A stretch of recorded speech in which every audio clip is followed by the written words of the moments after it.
California man visits Argentina, and this is what ends up happening. Folks, welcome to the channel. And in this case, talking about typical of Argentina, which is something at this moment I would only describe as cultural. The idea that at any moment, in any place, someone can pull a gun and just, change your life forever. In this case, fortunately, because that's sadly the way we have to speak these days in Argentina, fortunately, he did not get shot, right? The guy just took his backpack and left, right?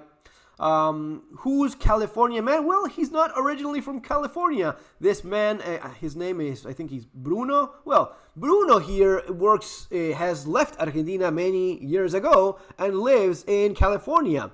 One of these stories that whenever you talk about immigration in the United States, you have one kind and then you have the other. A guy that's somewhat educated, hardworking, I would assume, and he made his life elsewhere, like many of us have.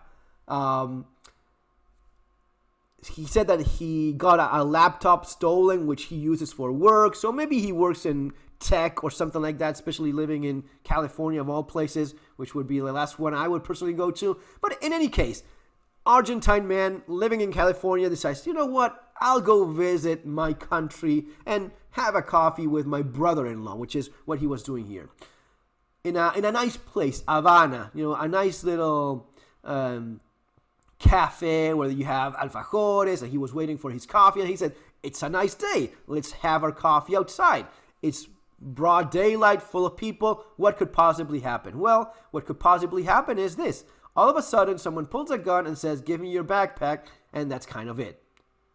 And this is every day, all day long in Argentina for years now. This is no surprise.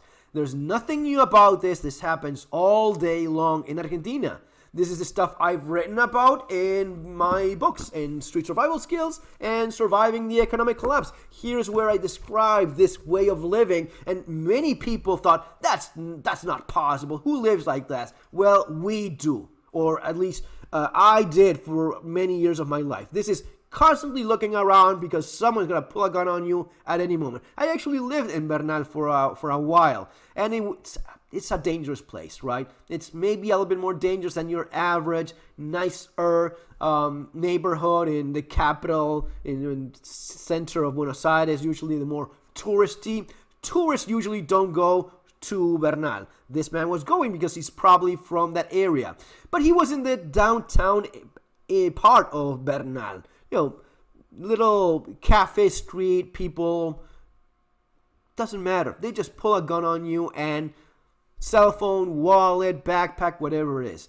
So, several things here to keep in mind. The guy just didn't see this coming, right? No, he did. They were actually talking about this. They were talking about how dangerous Buenos Aires is. And they thought that because they were a lot of people, middle of the day, they would be safe. No, miscalculation there. But here's where you get into the survivalist prepper mentality. Here's where the stuff I read about all the time kicks in.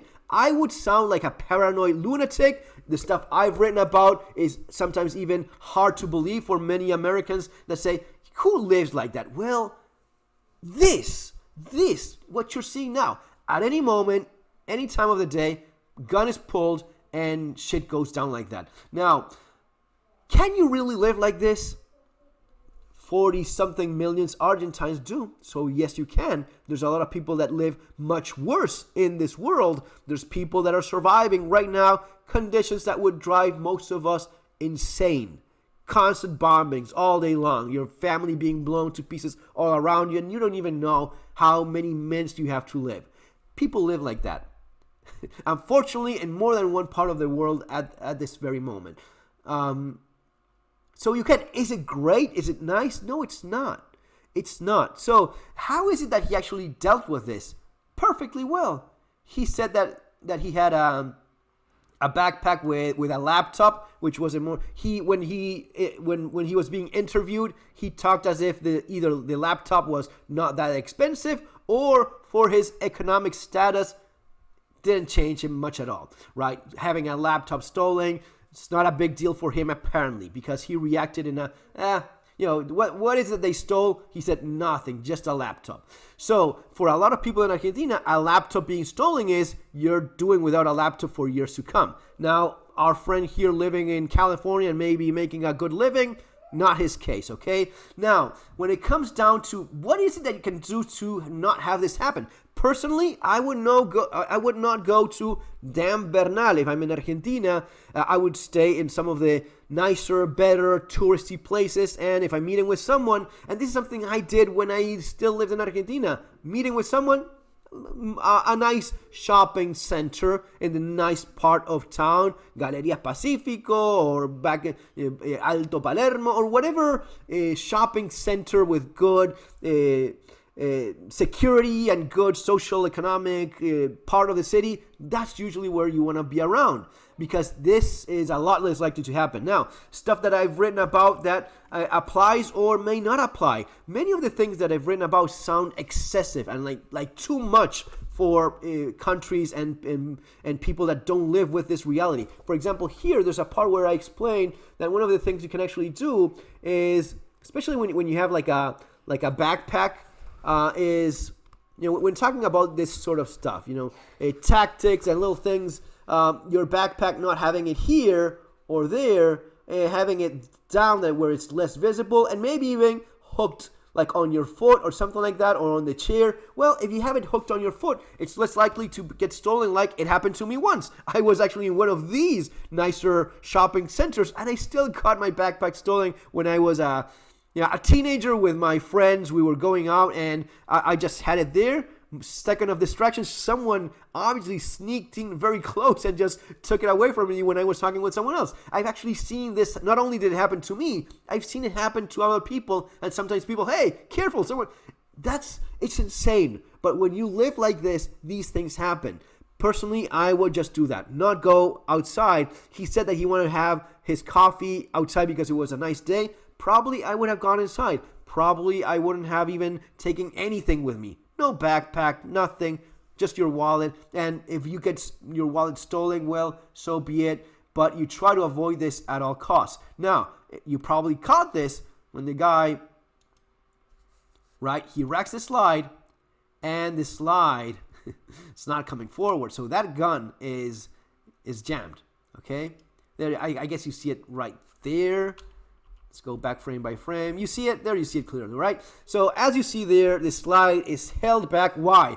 Because he followed up. He did not let go of the slide as you're supposed to do, which is something that we often talk about here in the channel. Proper gun handling techniques. He did not let go of the slide. He seems to have followed through. And this is a tactic used often by criminals in many parts of the world. Like the idea of if you have a shotgun, but you do it with a slide, right? Something so as to sound and look a little bit more intimidating. But he has a jam there. Is this a moment in which you can actually jump the guy? Yes, it is. If that's what I have to do, probably I would. But I personally, in those same shoes, I would have done exactly what he did. Take the backpack, nothing here matters to me, go away, right? And hopefully you don't get shot. Now, what if it's you in a car with your family and he's saying, let's get inside? Well, probably no. That's not something I would allow if I have the option of, hey, your gun is jammed right now. You're not going in a car with my family, right? If you're asking me for a backpack, for a wallet, and you disappear from my life in less than 2 seconds, here you go. Go away, right? But if it's something different, maybe your reaction is different too. And all of this, you have to decide in a fraction of a second. So it is super difficult to decide. But with a gun like that, and it also may have been that he, pushed the slide stop up with his finger without realizing it, whatever the case. But personally, if it's something that I'm not willing to go through with because of the demand or the situation or my family being involved, and you have to do something, that's the moment to do something. That's the moment in which you just go over the guy and you start beating the crap out of him. And now, can you do this? Sure, but you know what's the thing here? The difference between movies and Hollywood and reality. Now, if the guy tackles this attacker, beats the crap out of him, who do you think goes to jail? In Argentina right now still? You do. you are the one that gets your life ruined. You either go to jail, or you have to pay, or you have to compensate for the damage of the poor victim of the capitalist system that had no other option than to mug you at gunpoint, because that's the way commies think. How is it that you get away from that? Well, it really depends. It could also be the case that you just throw yourself on the guy, you tackle him, couple guys nearby help you out, you stop him, and he gets arrested, right? Like in the movies. No, in Argentina, he is just arrested for, 30 minutes, an hour, and he goes away. Were you shot? Was something stolen? No, nothing. Okay, he walks. So you got yourself in a much more dangerous, risky, messy, fucking nightmare of a situation for something that just achieves nothing other than the fantasy in the heads of people that never live with this sort of thing. So you need to know how to defend yourself. You need to have the tools to do so. You need to avoid, whenever possible, this shit from ever happening at all. And if this is how you live, maybe you have decided, like our friend here, Bruno, that's not how I want to live anymore. Because look at what happens when he was just fucking visiting, okay? Guys, just keeping it real and not the Rambo bullshit that, maybe gets a lot of clicks, and this is how it goes down. And it's not always that, getting into a gunfight over the most stupid thing is the wisest thing for you to do. See you on our next video. Take care.